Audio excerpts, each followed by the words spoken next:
¿Ser o estar? Esa es la cuestión. That's the actual question, William Shakespeare. Hello everyone, hola chicos, bienvenidos al canal. I'm bringing you a new video with ser or estar. So we're gonna delve into these two verbs that we know cause a lot of trouble for non-native speakers of Spanish. So when you're learning Spanish as a second language, we know how troublesome they can be, and especially if your mother tongue is English, we know how hard this can be for us to produce the language in Spanish when we're translating from English, because we don't have this duality of verbs in English. We don't have two verbs for the same concept of to be. So we know in English to be is said in two different ways in Spanish, ser and estar. And the way that I always suggest that we should study them is obviously when we learn the paradigms, we need to learn them by heart in all of the different tenses. There's no other way around it. But when it comes to the uses of ser and estar, we can think of the different ways in which we can find them. And that means if we actually learn the uses of ser and estar, then we would need to be proactive and we would need to actively think of the use when we're translating from English into Spanish. So it would require a conscious approach. It would require us to think consciously when we're translating from English into Spanish, so we can activate those uses and say, oh, this case is estar and this case is ser. The only thing is, again, that we've got more irregularities because sometimes they can actually be interchanged, and depending on the context, depending on the situation, and depending on the nuance that the speaker wants to provide, then we could actually use either. So please bear with me. I'm going to go now through the uses of ser and the uses of estar. We're going to start first with the main and the wider use that you can think of, so you can use it in the majority of the contexts, but then we're going to see them more in detail. So, ser, as I always say, we use ser for descriptions, okay? So when you want to describe something that is permanent, that is going to be ser. So, ser, always permanent. And if you want to describe something, obviously that is going to be an inherent quality of yourself that cannot change, therefore that is going to remain like that forever. That's going to be a permanent quality, so that will be with ser.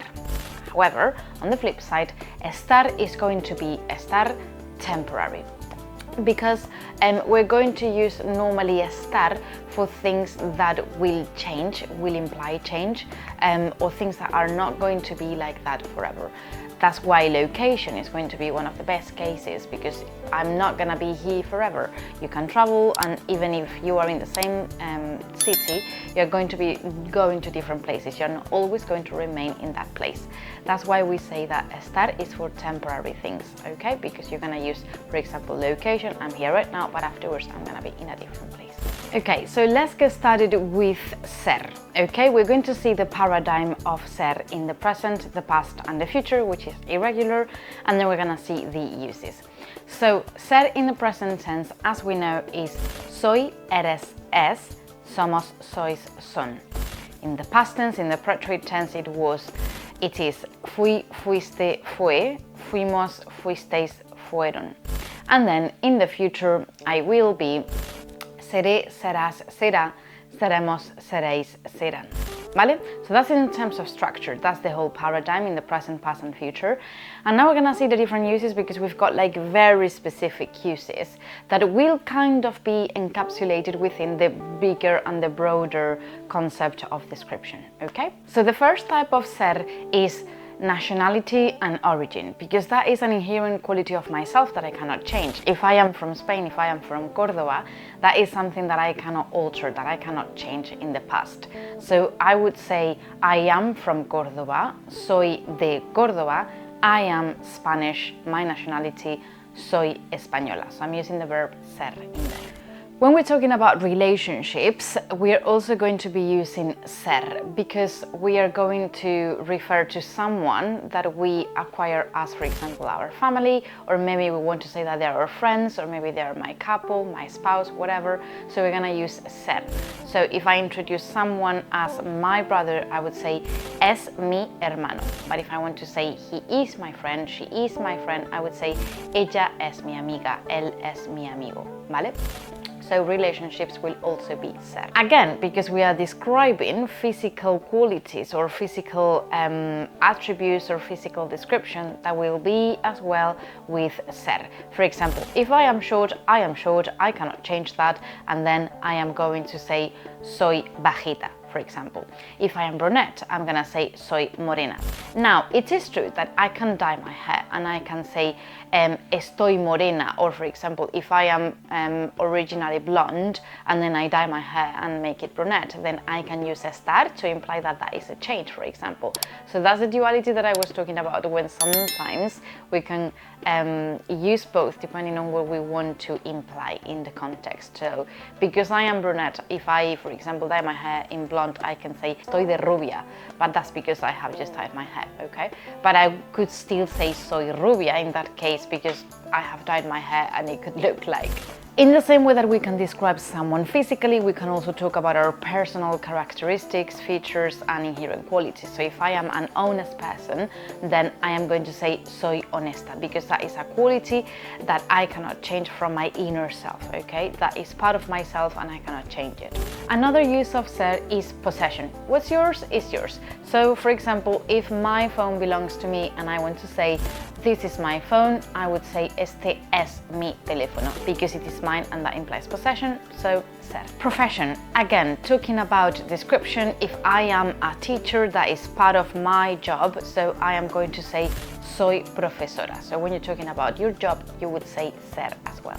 It's not only about your job, but for example, what you are doing in your life. If you're a student, you would also say soy estudiante, soy ama de casa, soy jubilado, or you could also imply estoy jubilado, because that's a temporary part of your life, okay? So it could be anything. Another use of ser is when you want to identify something, when you want to describe what that is. If you want to refer to an object and you want to say what thing it is, then you're gonna use ser. For example, if I want to say this is a bottle of water, then I'm gonna say esto es una botella de agua, okay? Because I am identifying this object, so ser, because it is the inherent quality of the bottle to be a bottle of water.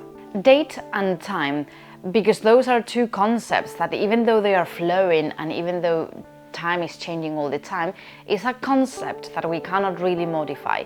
So actually we're going to use the verb ser in Spanish for it. For example, if we want to ask the question, what time is it? We're going to say ¿qué hora es? If we want to say it is 2, we're going to say son las dos. Remember that with time we'll always use the plural form except for one. So we would say es la una, okay? If you want to say tomorrow is Saturday, we would say mañana es sábado. So when we're talking about days of the week or time, we'll use ser, ¿vale? Another use of ser is natural color. And this is a bit tricky because sometimes we can use with color either ser or estar depending on the context. So if we're talking in abstract terms, for example, the sky is blue, snow is white, or the grass is green.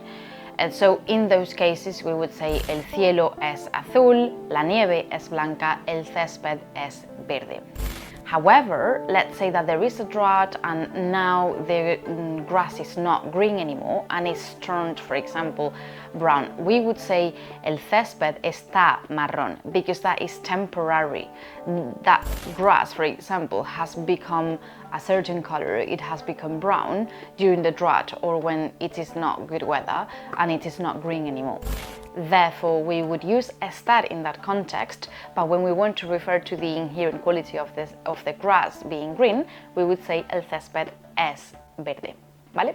For example, I can think of other adjectives that we're gonna see afterwards, and when we want to say clean or dirty, we're gonna say estar as well. For example, el suelo está limpio, el suelo está sucio, because they have turned that way and it's something temporary, okay? Okay, let's go with estar now. So we have seen ser, something permanent, and all of those uses. Now we're going with estar. Again, we're gonna go through the paradigm in the present, in the past, and in the future. I have to say that the future for ser and estar, they're totally irregular because we use the infinitive and then we have the future endings, but just for you to know. So, present of estar, estoy, estás, está, estamos, estáis, están. So you can see that it is really regular. However, the first person is the only one that is a little bit different. Then we've got the preterist tense, which is estuve, estuviste, estuvo, estuvimos, estuvisteis, estuvieron. And then the future, simple future, would be estaré, estarás, estará, estaremos, estaréis, estarán. Okay, over and done with. Now, uses of estar. So we've said before that location is going to be the biggest one, because obviously I'm not gonna be there forever. As I've mentioned as well, they're all going to underline the concept of temporarity, okay? So they're not going to be permanent anymore. Therefore, location, if I want to say I am in school, in the physical building, I'm gonna say estoy en el colegio. Estoy en casa, I am at home. So you are describing where you are at that moment, okay? The next use of estar is mood, okay? Because we cannot be feeling in a certain way forever, because moods and feelings fluctuate. So our feelings are going to be changing during the whole day, because you can spend some minutes feeling really happy, and then you're gonna be sad, and then you're gonna be anxious and stressed. So you're going to experience an amalgam of different feelings during the day. Therefore, we're gonna use estar. For example, I am anxious, estoy ansioso. I am happy, estoy contento. I am tired, estoy cansado. I am sad, estoy triste. ¿Vale? You could also say to be in a good or bad humor, estar de buen o mal humor. So I would say, I'm in a good humor, estoy de buen humor. I'm in a bad humor, estoy de mal humor. Related to feelings, physical condition is going to change day to day as well, because there's gonna be some days when you're feeling really energetic, but there's going to be some days when you're feeling tired, or you can even feel sick. So you're gonna say, estoy bien, me encuentro bien, I feel good, I'm good, I'm feeling good, estoy bien. We also use estar for the result of an action, to express the result of an action that someone or something has done before. For example, let's say now I am sitting here. That means that on the flip side, I need to stand up afterwards. So I'm gonna say estoy sentada, I am sat down. However, if I am standing, there's gonna be a moment when I'm gonna sit down as well. So I'm gonna say estoy de pie. So those two states are going to imply a result of an action, either to sit down or to stand up. So that's going to be a temporary action, so estar, ¿vale? Estoy sentada, estoy de pie. A natural color or condition. This is another case of estar. We've actually mentioned it before when we were talking about ser, when we were talking about el césped es verde, el césped está marrón. For example, if we talk about snow, when it gets a little bit dirty, we can say, instead of la nieve es blanca, la nieve está amarilla, la nieve está marrón, for example. I can also think of when I go to the gym and I do some conditioning sessions, my face gets really, really red. I don't know if it happens to you as well, but my face is not always red. It gets red when I am doing the exercise and afterwards. So whereas my face would always be pale, and I would say that it's kind of pinky, mi piel es rosa o es color carne, I am going to say after that workout, mi cara está roja, mi piel está roja, my face is red, mi cara está roja. So in that case, I am going to say está roja, because it's something temporary. I'm not gonna be red forever, thank God. And the last use of estar is one that I really like, because that shows how different it can be from estar to ser. So for example, we all know from my videos that I love coffee, okay? So you would agree with me in the sentence, el café es la bebida de los dioses. Coffee is the drink of gods and goddesses. And in that sentence, in that statement, we're using ser, which is a really, really bold statement. Es la bebida de los dioses, meaning that coffee is magnificent and it is amazing, okay? However, and you're gonna agree with me on this one, even though you are not really into coffee, coffee is not excellent in all of the coffee shops, unfortunately. So for example, in that case, you're going to say estar. You're gonna use estar. If you used to go into a place and trying the coffee there, and you know that it is super, super good, but one day it doesn't taste as good, you would use estar. For example, I am going to say, el café está riquísimo, meaning that at that moment it is super, super good. But if I go to a coffee shop where I'm really used to having amazing coffee and that day is a little bit off and I don't really like it, I'm gonna say, el café hoy está malísimo, meaning that today coffee is not as good as other times, okay? Let's say, for example, you love your mom's pasta recipe and she would make it amazingly. So you would say, la pasta de mi madre es riquísima. However, one day, it's not her day. And then she doesn't make pasta as good as you're used to, for example. You're gonna say, la pasta de hoy no está muy rica. Because it is only in that case, okay? No está muy rica. ¿Vale?